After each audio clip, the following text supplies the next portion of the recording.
বারবার মুখ্যমন্ত্রী হুঁশিয়ারি দিয়েছেন যে নদী থেকে বালি চুরি করা যাবে না, সেই নদী থেকে ডুডুয়া নদী থেকে বালি চুরি হচ্ছে।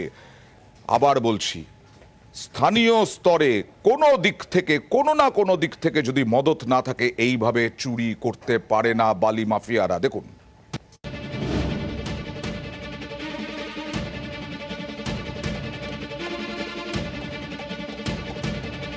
চারিদিকে কুয়াশা, নদীর পাড়ে দাঁড়িয়ে ট্রাক্টর, তাতে বেআইনিভাবে তোলা হচ্ছে বালি, পাচার হয়ে যাচ্ছে বাইরে।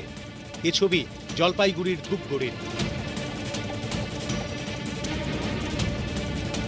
ধূপগুড়ি থানার স্টেশন শালবাড়ি পাশ দিয়ে বয়ে গিয়েছে ডুডুয়া নদী। এই এলাকাতেই বালি মাফিয়ার দাদাগিরি। তাদের নজরে নদীর বালি, ফলে ভোর হলেই নদী পাড়ে পৌঁছে যায় একের পর এক ট্রাক্টর, তাতে তোলা হয় বালি, তারপর পাচার। নদীর পাশেই বড় রাস্তা, রয়েছে ধূপগুড়ি থানার নাকা চেকিং। তা সত্ত্বেও সেখান দিয়ে দেদার বালি পাচার হচ্ছে বলে অভিযোগ। পাশে নাকা চেকিং আছে, পুলিশ আছে, অভিযোগ আছে, কেন দেখছে না বিষয়টা? অবশ্যই প্রশাসনের সঙ্গে কথা বলা উচিত যে বিষয়টা দেখুন, যদি এই বালুটা কাজে লাগে এলাকার মানুষের, তাহলে সেটা বৈধভাবে তোলা হোক। রয়্যালটি দেয়নি বা যেই নদীগুলোতে বালি পাথর অবৈধ, যেটাকে তুললে গ্রামে বন্যা আসতে পারে, এইটা সবসময় প্রশাসনকে দেখা উচিত। কার বালি কাটতে থাকে তাহলে কিন্তু নদীর গতিবিধিটা যখনই চেঞ্জ হবে বর্ষাকালে, তখন কিন্তু এই নদীগুলো গ্রামে ঢুকে যাবে, তো এটা ক্ষতি। গাদং 2 এবার বিজেপি পঞ্চায়েত দখল করেছে, ঠিক আছে?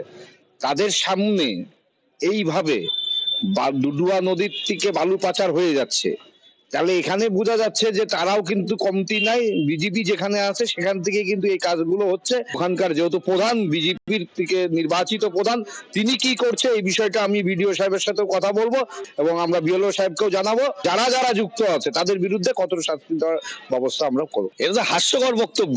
বিজেপির কোনো কিছু হলেই সেটা হচ্ছে বিজেপির ঘাড়ে চেপে যায়। স্বাভাবিকভাবে সেখানে পুলিশের নাকা চেকিং রয়েছে, পুলিশের সামনে ঘটনা ঘটছে, আর সেখানে বিজেপি যুক্ত হয়ে গেল। আসলে তৃণমূল কংগ্রেসের নেতারা শাক দিয়ে মাছ ঢাকার চেষ্টা করছেন। যারা বলছেন তারা কতটা কি ভেবে বলছেন জানা নেই, তবে আমরা একটু বলতে পারি যে এই তৃণমূলের সরকারটা আগামী দিন আর পশ্চিমবঙ্গে থাকবে না। ধূপগুড়ি থানার অন্তর্গত স্টেশন শালবাড়ি এলাকায় ডুডুয়া নদী থেকে অবাধে বালি লুট হয়ে যাচ্ছে, অভিযোগ তুলেছে প্রশাসনের ভূমিকা নিয়ে।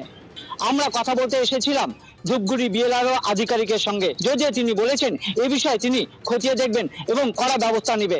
এখন দেখার বিষয় কি ব্যবস্থা নেন প্রশাসনিক তরফ থেকে। জলপাইগুড়ি ধূপগুড়ি থেকে রকি চৌধুরী, নিউজ 18 বাংলা।